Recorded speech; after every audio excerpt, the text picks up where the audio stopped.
Lauren, hi. It was so nice to see you last night at the premiere. I'm still recovering. Me too. How is that Stella McCartney dress today? Is it hung up? Is it torn? It's not torn. It is in my dad's car on the way back to Manchester with me. Nice. And yeah, I'm still just like, it feels like a dream. It was insane. I can't believe that it happened. I can't believe it was so lovely to see the film be received so well. What is wrong with our boy? You remember when we was little and we used to play dress up? Well, for me, that's a game I don't want to stop playing. I think you and Max, who play Jamie, have had so many chats over probably the last year and a half or so, waiting for it to come out. What were those conversations like when you first were like, oh God, it's been delayed? It was a bit, we were a bit disheartened that we didn't know when it was going to come out, but we were mostly just like excited because we knew that it would come out eventually. And I'm a big believer that everything happens for a reason. And so I'm really thankful that, we found Amazon Prime and we got to have our big premiere, and all of my friends and my family and everybody got to come and celebrate the film. And I'm really so grateful that it all worked out the way that it did, and very grateful to have had Max with me as we went through that kind of uncertain time. What were the morning text messages like today? Like, what was your phone like, or even your DMs? I mean, was it crazy? It was lots of people saying they liked my dress, which was very lovely, and I liked my dress. It was just, and getting to see messages from people who went to watch the film last night and were on the carpet or stopped and got pictures with us. It was really, really lovely to see them, yeah. If Jamie wants to come to prom, he comes dressed just like all the other boys. You are a freak. They made me feel so ugly. I'm scared. You can't just be a boy in a dress, Jamie. A boy in a dress is something to be laughed at. I've been stalking your Twitter a little bit. I love how outspoken you are. I've learned so much about your personality today, which is great. I think you're a little bit like me though, because I love and hate social media, if I'm completely honest. But now is a really exciting time because you've got film out, so you get to interact with all these people that you've never met. So are you trying to like enjoy it right now? And what's it been like on social media for you? Yeah, it's been a bit crazy in terms of, I think I've got a good way of using social media now. I know what I kind of want to share and what I kind of want to keep private, and I feel like it was important for me to know that going into this whole process.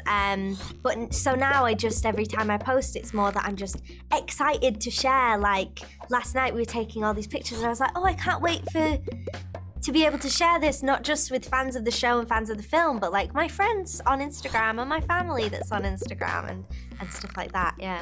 So how did you decide so early on in your career that I'm going to work this out? Because most people, social media can sometimes totally ruin what you do because we all get so caught up with what other people think.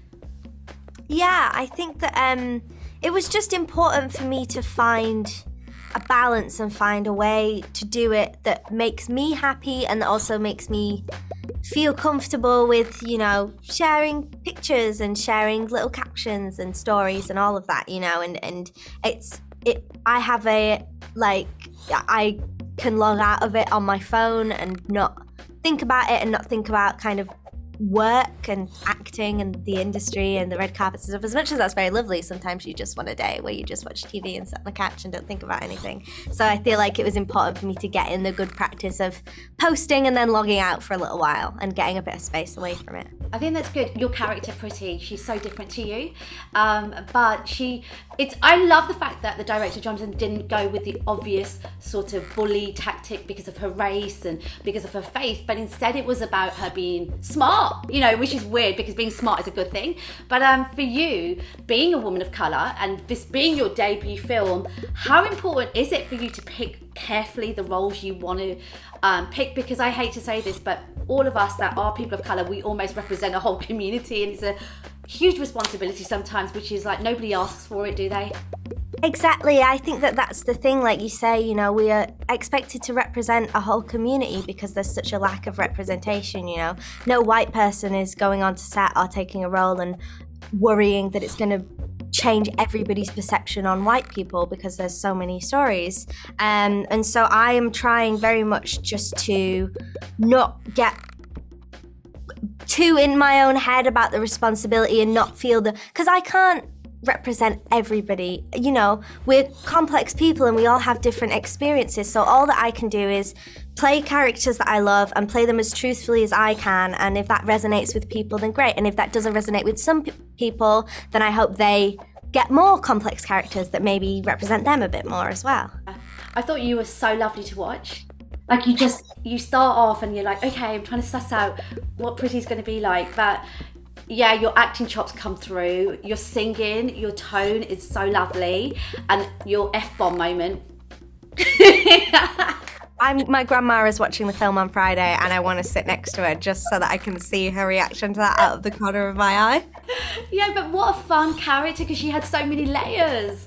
It's just the most joy playing her and getting to play her in this wonderful movie musical that's just so much fun, and being able to play her opposite like Max and Sharon and wonderful, wonderful actors.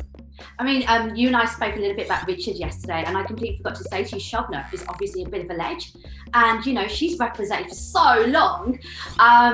Did you get a chance, like, to talk to her and just pick her brains a little bit? Yeah, I've chatted with Shobna and she's very lovely, and like we're both from Manchester and we're both Asian, and like we both kind of came from the same kind of place, and she is very lucky to have her to kind of look up to throughout this whole process. Stop waiting for permission to be you. Do what you want to do. Be who you want to be. You are the bravest person I know. You're like Beyonce. No. There's a few themes: music, obviously a big part, friendship, and self-love. So I want to know if you could play one song. Look at your face. She's like, what is she about to ask me? If you could play one song back to back every single day, you'd have no choice. You just have to have this one song playing over and over again. What would that song be, and who's the artist? The first one that comes to my head is Treat People with Kindness by Harry Styles. It's just like a really nice, fun, gets me in a good mood. Love it. Besties, in the film, you and Jamie are like tight. But in real life, you could be besties with anybody in the entertainment industry. I know Chaka Khan follows you, which is like awesome. But yeah, Instagram. Who would you love to be besties with for a day? Who would I love to be besties with for a day? Well, I love my bestie, so I'd feel a bit bad for swapping him out for somebody else because I'm quite lucky to have him, so. Yeah. Oh, and my final question, self-love. This film really and truly is so universal because we all can be our own worst enemies. And I love the message of be who you want to be. Find the thing that makes you happy and do it.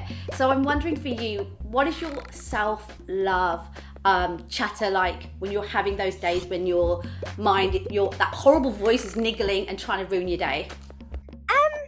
I think that I'm trying to work on like talking and being kinder, more patient to myself in my own head. And like sometimes I have to talk to myself like I'm a 3-year-old, and I have to be like, okay, all we're gonna do is get up and eat some breakfast and it's gonna be fine. And I feel like that is like we're in a good space for that, and just making sure that you like make time for yourself and make time to do stuff that makes you happy. Yeah, no, that's lovely. I love that. And finally, for the people that are going to watch it on Friday, what are your hopes? Is there anything you'd like to say to them?